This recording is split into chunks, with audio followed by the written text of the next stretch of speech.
Detail చూస్తే సార్వత్రిక ఎన్నికల సమరం ఆఖరి ఘట్టానికి చేరుకుంది. 6వ దశ పోలింగ్ కొనసాగుతుంది. ఈ దశలో 6 రాష్ట్రాలు 2 కేంద్రపాలిత ప్రాంతాల్లోని 58 సీట్లకు పోలింగ్ జరగనుంది. ఢిల్లీ, హర్యానా, బీహార్, జమ్మూ కాశ్మీర్, యూపీ పార్లమెంటు ఎన్నికలతో పాటు ఒడిశాలో 3వ విడత అసెంబ్లీ ఎన్నికలు జరగనున్నాయి. ఇక ఈసారి బరిలో హర్యానా మాజీ సీఎం ఖట్టర్, మేనకా గాంధీ, మెహబూబా ముఫ్తీ లాంటి హేమాహైమీలున్నారు.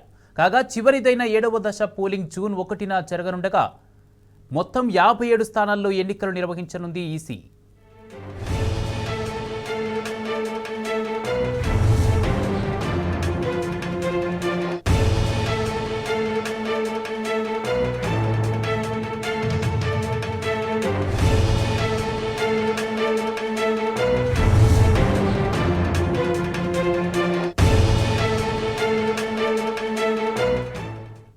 సార్వత్రిక ఎన్నికల సమరం ఆఖరి ఘట్టానికి చేరుకుంది. 6వ దశ పోలింగ్ కొనసాగుతుంది. ఈ దశలో 6 రాష్ట్రాలు 2 కేంద్రపాలిత ప్రాంతాల్లోని 58 సీట్లకు పోలింగ్ జరగనుంది. ఇదే అంశానికి సంబంధించి పూర్తి అప్డేట్స్ మా ప్రతినిధి లివిల్ అందజేస్తారు. లివిల్, కుమారి వల్ల ఉదయం 7 గంటలకు 6వ దశ సార్వత్రిక ఎన్నికలకు సంబంధించి పోలింగ్ ప్రారంభమైంది.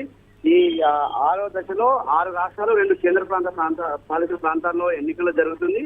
ఉదయం 7 గంటలకు ప్రారంభమైన పోలింగ్ లో ఎప్పుడు ఎలాంటి అవాంఛనీయ సంఘటన జరగకుండా సజావు సాగుతుంది. కొన్ని రాష్ట్రాల్లోని కొన్ని పోలింగ్ కేంద్రాల వద్ద కొంత ఈవీఎంలు మొరాయించినప్పటికీ అప్పుడే సరిచేసి వాటిని మళ్ళీ యథావిధిగా కొనసాగిస్తున్నారు. ఓటు వేసేందుకు తమ ఓటు వేసుకునేందుకు చాలా మంది కూడా ఓటర్లంతా పోలింగ్ కేంద్రాల వద్ద బారుతున్న పరిస్థితి కనిపిస్తుంది. ఢిల్లీలో చాలా మంది ప్రముఖులు తమ ఓటు హక్కు వినియోగించుకునేందుకు పోలింగ్ కేంద్రాల వద్దకు వెళ్లారు. వారు సాధారణ పౌరుల్లాగానే క్యూ లైన్ లో ఉండి తమ ఓటు హక్కు వినియోగించుకున్నారు.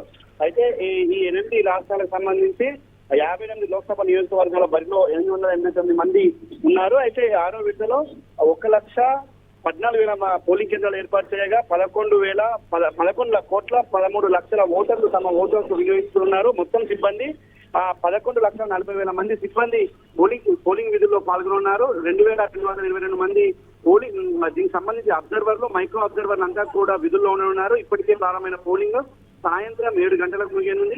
6 గంటలకు ముగియనుంది. సాయంత్రం 6 గంటల వరకు కూడా ఈ పోలింగ్ కొనసాగనుంది. అయితే చాలా చోట్ల కూడా హీట్ వేవ్స్, ఎండవేడి ఎక్కువగా ఉన్న నేపథ్యంలో ప్రత్యేక ఏర్పాటు చేయాలని చెప్పేసి ఆయా రాష్ట్రాల సీఈఓలకి ఈసీఐ ఆదేశాలు జారీ చేసింది. అందుకు అనుగుణంగా ఆయా రాష్ట్రాల్లో ప్రత్యేకంగా ఏర్పాటు చేశారు. అయితే గత కొన్ని దశల్లో జరిగిన పోలింగ్ లో ప్రత్యేకంగా వెస్ట్ బెంగాల్లో కొన్ని చెదురుమారు ఘటనలు జరిగాయి, కొన్ని హింసాత్మక ఘటనలు కూడా జరిగాయి. అక్కడ ప్రత్యేకంగా నిఘా ఏర్పాటు చేయాలని చెప్పేసి ఇప్పటికే ఈసీఐ ఆ రాష్ట్ర సీఈఓతో పాటు రాష్ట్ర డీజీపీకి కూడా ప్రత్యేకంగా ఆదేశాలు జారీ చేసింది. అక్కడ ఎలాంటి అవాంఛనీయ సంఘటన జరగకుండా ప్రకటబందీ ఏర్పాటు చేయాలని చెప్పేసింది. అయితే ఈ 6వ దశలో ప్రత్యేకంగా కొంతమంది ప్రముఖులు కూడా పోటీ చేస్తున్నారు. మనోహర్ లాల్ ఖట్టర్ తో పాటు ఏదైతే ఇక మేనకా గాంధీ కూడా ఈ 6వ దశ పోలింగ్ బరిలో ఉన్నారు.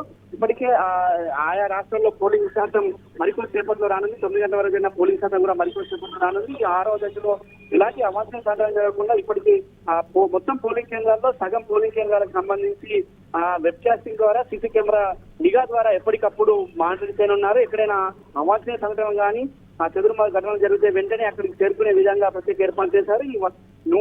ఏదైతే పోలింగ్ కేంద్రాల దగ్గర 144 సెక్షన్ తో పాటు 200 మీటర్ల లోపు ఎవరిని అనుమతించలేదని ఇప్పటికే స్పష్టం చేసింది.